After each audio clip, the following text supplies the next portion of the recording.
Community Action News with Rick Godley, CAN. Remember, when you can't, maybe together we can. Community Action News, CAN. Rick Talk.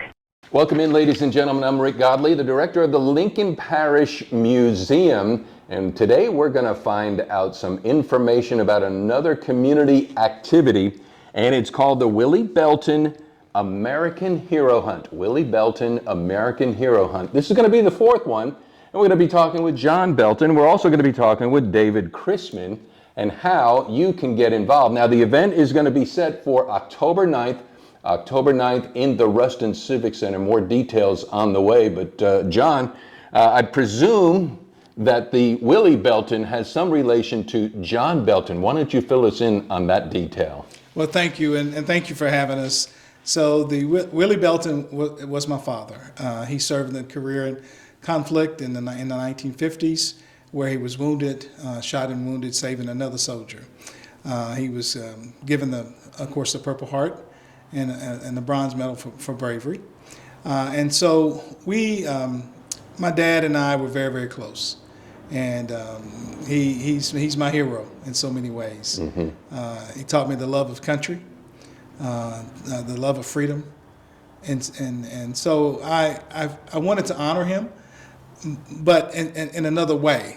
And so, not necessarily with this hunt, and that's where David Chrisman comes in. Okay. But I purchased some land. My wife and I purchased some land in Caldwell Parish on the Ouachita River, and I wanted to honor God with the land and also honor our veterans, and to give back, use it to give back. And David and I, we were on our way to Texas for a hunt, and I told him the vision in terms of what I wanted to do, but I didn't have the specifics. And so David came up with the idea of naming it after my father, and not only naming it after my father, but making sure that the hunt is specifically for Purple Heart recipients. Now, that doesn't mean we don't honor all our veterans. We honor all veterans, but in terms of the hunt itself, we select 5 to 6 hunters who are Purple Heart recipients to hunt. And I think this year 5 are Purple Heart recipients, but the 6th hunter is not. Is that correct? Yeah, and you just told everybody the surprise. Oh, okay. For the night. Oh, we jumped to the surprise already. Well, so how surprised am I? And all right, well, let's dial it back a little bit. Mm-hmm. So you had set apart this land, you and Alana, to honor your father in memory, but you didn't know the details of that till you and David, as I understand it, went on a long ride to Texas. Yes. And so who came up with the idea of hunting first? Was it, did you go, David, hey, John, I know what we can do. Fill us in on that conversation. Well, I as I told you a while ago, I did tell John, I was like, hey, man, we could have like a veteran hunt. Do a veteran hunt out there on your place. Mm-hmm. That's how that part of it started, and like I said a while ago, it just grew, and where we're at now, it has really grown, hasn't it? Absolutely. And we are John and I were on the first year, we were pushing, struggling to make it happen, and it was a success, and we were so happy that it was a success. And from that point, it has just grown. People love our veterans. Oh, yeah. Oh, yeah. We love our veterans. And more people are doing more and more things. This is one of them. And Willie Belton American Hero Hunt.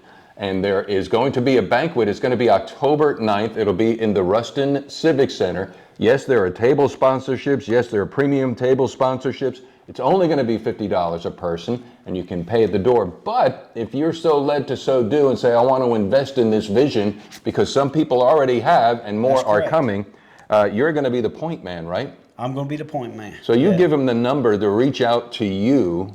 And so when you call David, you say, we want to get involved in this. What's the number? And I also do want to say, all the veterans and their wives are free.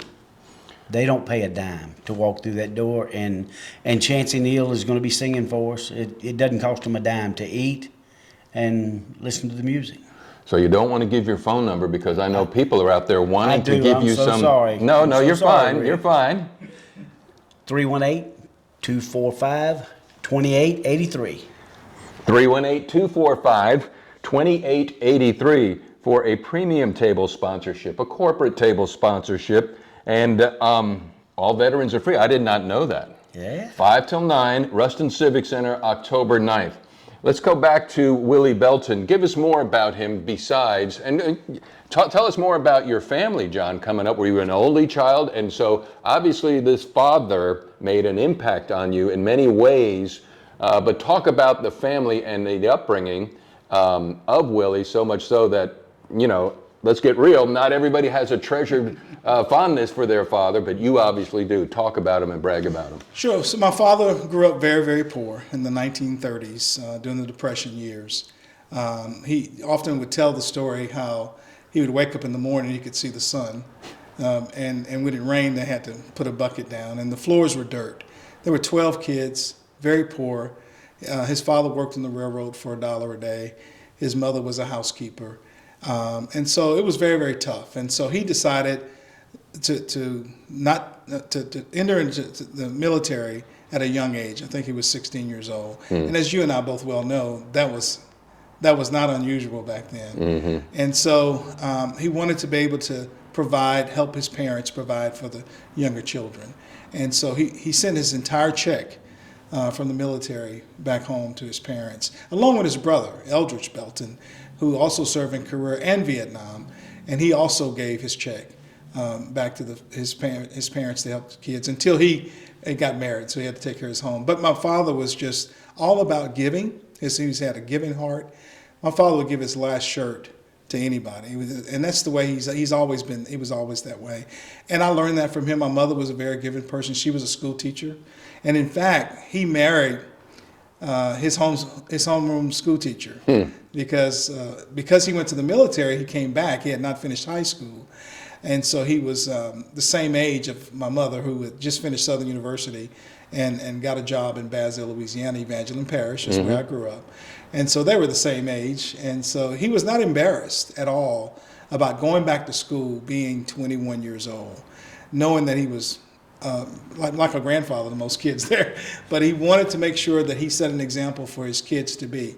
He had no kids at the time when he met my mother. They got married and had children thereafter. And so he did set the example for education. He set the example for freedom as well, and the love of his country.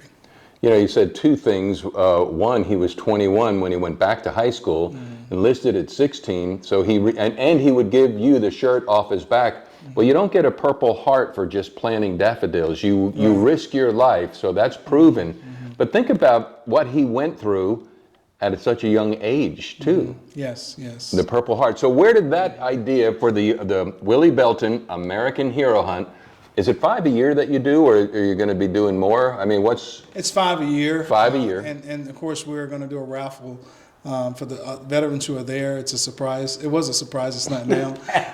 And so we will include a veteran, regardless if they're Purple Heart or not. Sure, sure.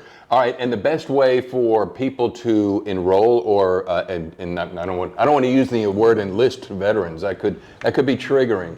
But to find out if that they can become a participant in hunting, do they go to the Willie Belton AmericanHeroHunt.com? Is that the best page?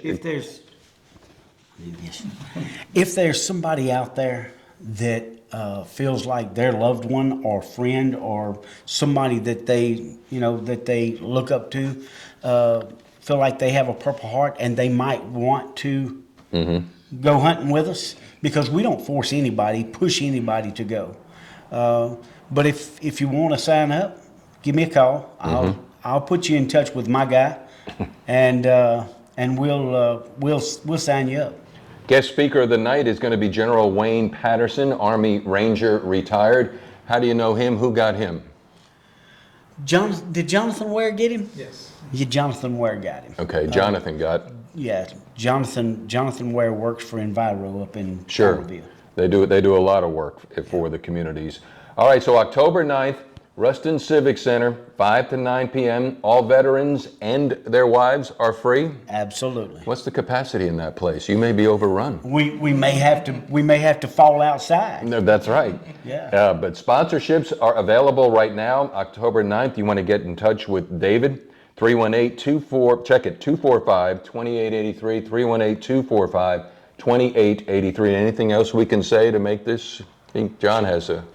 Sure. The proceeds are going to go to an organization in Arcadia, and they build tiny homes. You mean Project for Hope? That's it. That's it. Gee, how did I know? Orva, the Ouachita Region Veterans Association. That's right. Good for you, man. I got a goosebump. That is... So Rick, it is so awesome. So we're donating $15,000, and that's the cost of a shell of a tiny home. And she said that an additional $10,000 will complete the tiny home in terms of the build out. And so we're excited about directly helping a veteran, and the money's going to remain local for local benefit and to benefit our veterans. It's transitional. Yep. And so perfect marriage for our nonprofit organization. Totally. To marry with that nonprofit organization. So we're very excited about it. And she just texted me yesterday that tiny home will be named after my father. Wow. Which I thought was very, very special. And so we're going to continue to help with that. It's just not going to be a one-year thing. Sure. But we'll continue to help them. That's right. And other organizations as it grows. And so the response has just been amazing. And we're looking forward to this thing that it would grow beyond our imagination. It's awesome. I love it. Ladies and gentlemen, thank you for coming. Please drive carefully and arrive home safely. Good night.